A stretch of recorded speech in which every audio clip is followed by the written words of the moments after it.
आज हम लोग उस पंप्स को लेकर क्वांटम फील्ड को समझेंगे। देखो टेंशन ना लो, क्योंकि कोई अश्लील हरकतें नहीं होगी, क्योंकि अश्लील हरकतें हम ज्यादातर ईगो के आधार पे ही कर बैठते हैं। और क्वांटम मैकेनिक्स को आप ईगो के आधार पर समझने की कोशिश करते हो तो आपका हाल बिल्कुल मैक्स प्लैंक की तरफ हो जाता है। अब ईगो कैसे? क्योंकि यूनिवर्स का इतना खूबसूरत प्रिंसिपल है जिसपे सब कुछ काम करती है, उसको एटॉमिक और सब एटॉमिक पार्टिकल से आप बाहर देख ही नहीं पाओगे। और इसी को ईगो को छोड़ के समझोगे तो आप नरेंद्र नाथ दत्त से स्वामी विवेकानंद बन सकते हैं। क्योंकि क्वांटम कंसेप्ट सिर्फ माइक्रोस्कोपिक या मैक्रोस्कोपिक लेवल तक सीमित नहीं है, बल्कि ये सबके लिए सच है। तो अगर आप साइंटिज्म के जय श्री राम वाले नहीं हैं तो आपको बहुत ही आसानी से समझ में आ जाएगा।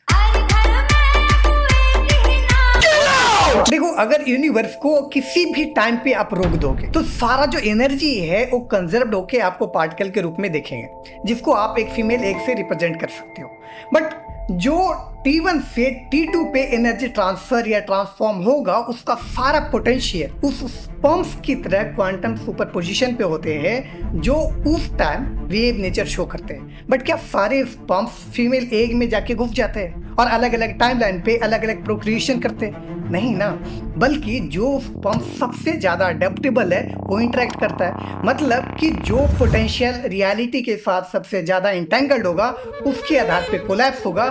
T2 पे एक नए कॉन्फ़िगरेशन के साथ वो एनर्जी नए रूप में आएगा।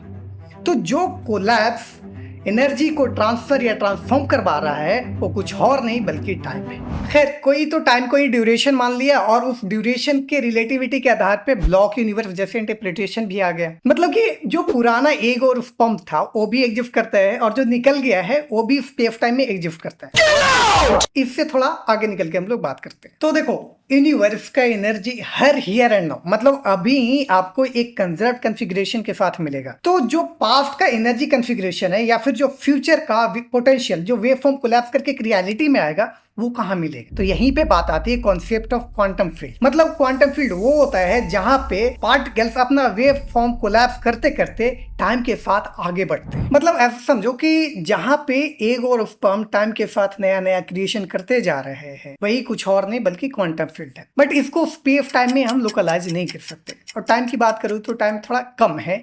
इसलिए इसका जो नेक्स्ट पार्ट और इंटरेस्टिंग होने वाला है, जिसको हम नेक्स्ट पार्ट में बात करेंगे।